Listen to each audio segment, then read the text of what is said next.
दो चरण सरोज गुरु मुद मंगल आगार। जय सेवत नर होत हैं भव सागर से पार।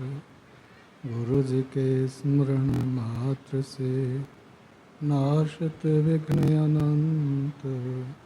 तासे सर्वे आरंभ में ध्यावत हैं सब संत।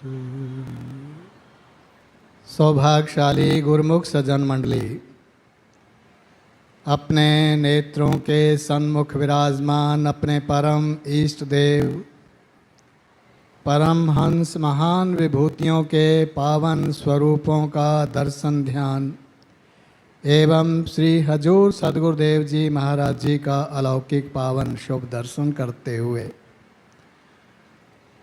अपनी मुख वाणी को पवित्र बनाने के लिए प्रेम सहित मिलकर बोलो जयकारा।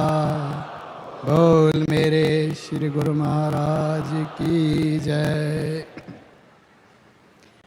आज 13 जुलाई सन 2022 का गुरु पूर्णिमा व्यास पूजा का ये पावन पर्व श्री परमहंस अद्वैत मंदिर में परमहंसों की छत्र छाया में बैठकर उनकी पूजा उपासना करते हुए गुरुमुख जन मना रहे हैं।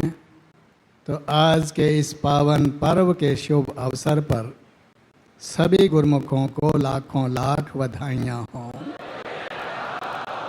बोल मेरे श्री गुरु महाराज की जय।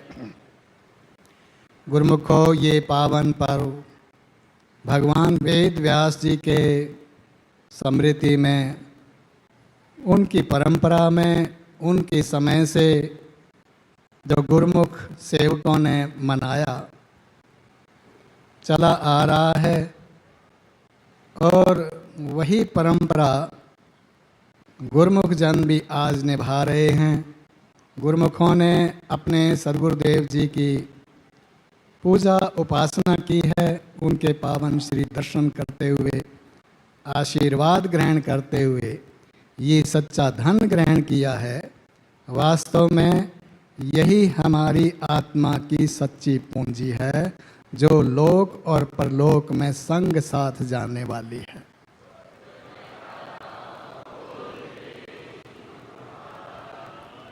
संत वाणियों में वर्णन आता है कि सर्वहितकारी भक्ति है, भक्ति लगावे पार।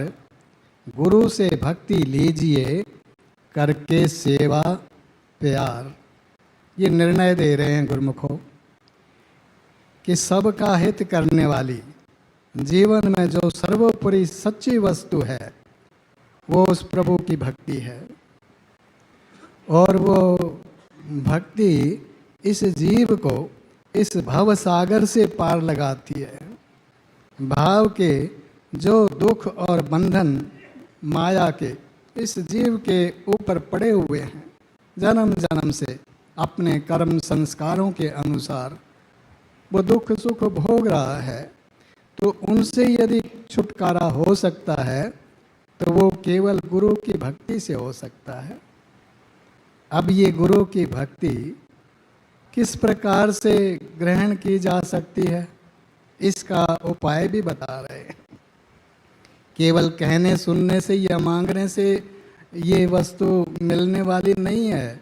इसके लिए प्रयास, परिश्रम और साधन करने की भी आवश्यकता है। इसलिए कहा गया है कि सर्वहितकारी भक्ति है, भक्ति लगावे पार। गुरु से भक्ति लीजिए करके सेवा प्यार। ये दो बातें कह रहे हैं कि सद्गुरु से भक्ति ग्रहण की जाती है। भक्ति के वो दातार हैं, भक्ति के वो धनी हैं, भक्ति देने के लिए ऊपर से उतर करके आए हैं और हमें अपने पावन श्री दर्शनों से निहाल किया है। तो अब हमने ये सच्ची भक्ति ग्रहण करनी है तो क्या करना चाहिए? करके सेवा और प्यार। उनकी सेवा कर लो और उनके साथ अपनी सच्ची प्रीति जोड़ लो। अब ये सच्ची प्रीति कैसे जुड़ेगी उनके चरण कमलों के साथ, इसका उपाय भी महापुरुषों ने बतलाया है कि हमारी जीवात्मा की जो जन्म जन्म से ममता पड़ी हुई है इस जगत के अंदर, पहले उसको तोड़ना है। वो कैसे टूटेगी? ये इन सत्संग के वचनों से। जब संसार से ये जीव विरक्त होगा और विरक्त हो करके सदगुरु के चरण कमलों में पहुँचेगा और उनके साथ तब ये प्रीति सच्ची जुड़ेगी, तो सेवा करने से और उनके साथ प्रीत जोड़ने से ये सार वस्तु प्राप्त होगी। तो महापुरुषों ने तो हम पर बहुत बड़ी कृपा की है, बहुत बड़ी बख्शिश की है कि ये भक्ति के साधन नियम हमारे लिए उपस्थित कर दिए हैं।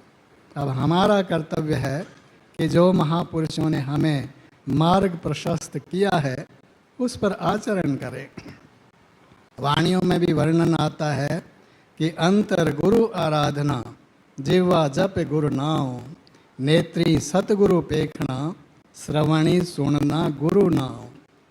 सतगुरु सेती रतियाँ, दरगह पाइए ठाव, कहो नानक जिस कृपा करे, तिसनु ए वथ दे, जग में उत्तम काढ़िए, विरले केई केई। अब ये उपाय भी बता रहे हैं कि गुरुमुख के लक्षण क्या हैं, गुरुमुख के कर्तव्य क्या हैं, वो इस सच्ची भक्ति को कैसे ग्रहण करे। सरल उपाय बता रहे हैं, सरलता से व्याख्या कर रहे हैं कि अंतर गुरु आराधना, जो गुरुमुख होता है वो हर समय अपने सदगुरु की आराधना करता रहता है, उनका प्रार्थना करता रहता है, उनका स्मरण करता रहता है, अंदर ही अंदर मन में सदा उनको याद रखते हुए उनकी आराधना करता है। अंतर गुरु आराधना, जीवा जपे गुरु नाम, और इस जीवा से वो सदगुरु का गुणगान करता है। जैसे गुरुमुख जिन्होंने अभी श्री आरती पूजन का गायन किया है, महिमा गायन की है, तो ये भक्ति के साधन।